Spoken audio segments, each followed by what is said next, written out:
need their shield against Sound of Bamboo anymore, so they decide it's time to get rid of it. So they hire an old drunk general to deal with the shield and the shield's forces. And it was just hilarious. Okay, he was a hoot.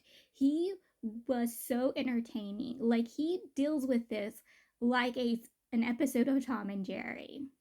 And when the bad guys start bringing out muskets, he's like, well, that sounded like a thunderstorm. But when he's told that they need to be close by to actually deal him an issue, he's like, oh, we're going to be fine. Attack my men, attack my men. And like, when he's on the other side of the wall of the enemy, he's literally just spouting a bunch of vile things. He's making so many comments. And then he also pretends to be a mistress and telling all of them that they're going to be his daughters. And I was kicking my feet. Like, he is so entertaining. Like, you guys are going to enjoy every second of him. Now, he actually didn't have to defeat the shield. That was already taken care of by somebody else. The former commander of the Ding Zone garrison troops, did I pronounce that right? I don't think I did. But his son, he was the one who defeated the shield. So basically, he's been a plaything for this dude ever since his father has passed away. And this dude gets the enjoyment of treating this person like his plaything and whatever he gets to do with him. And let's just say, him being this dude's plaything was no more. He makes sure to handle this dude, and he handles everybody who was in that room too. People who made him their personal playthings too, because this shield would hand him over to other people so they would get entertainment out of him. Like, it's just a terrible, miserable time he was having, and he finally got his revenge.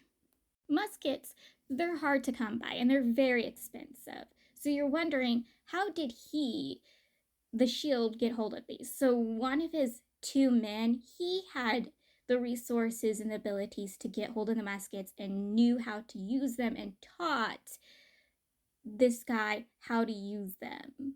You know, the former commander of the Ding Zone garrison forces son, he taught the dude how to use the muskets. And he taught the dude's men and other people how to use these muskets. Well, it comes to bite him in the butt because, again, the former commander of the Ding Zone garrison forces goes against him, and the other guy working for the shield, he tricks them into going to the vault so they can fight with each other and their men can fight with each other over the guys' riches, except the riches have already been taken away and hidden somewhere by the former commander of the Ding Zone garrison force's son. He already hid them away, and he makes sure to get rid of them too. So by the time the old drunk general gets there, he's already taken care of three of the main issues. He hands himself over to the old drunk general. He hands over the muskets. He's brought in front of the main character and male lead. He informs the main character and the male lead that someone had attempted to bribe his father, and it's either the former Ministry of Reviews or the former Secretary of Bureaus of Evolutions of the Personnel.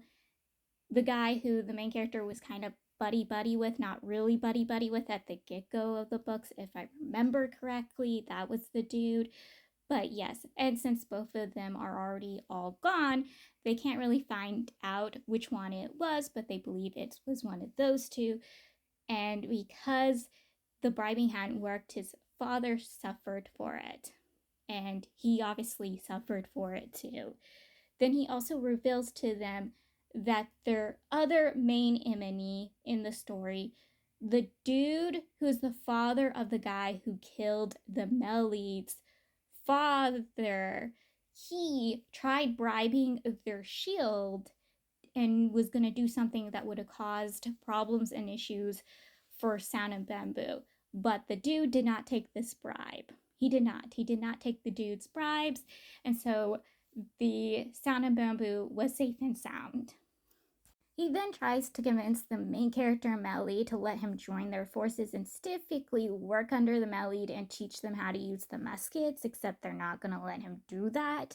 Now, they let him still join their forces, and they stiffly assign him to the embarrassed embroidered uniform guard and work underneath the main character's right hand man and specifically work underneath the old drunk man because the old drunk man is the general of this group.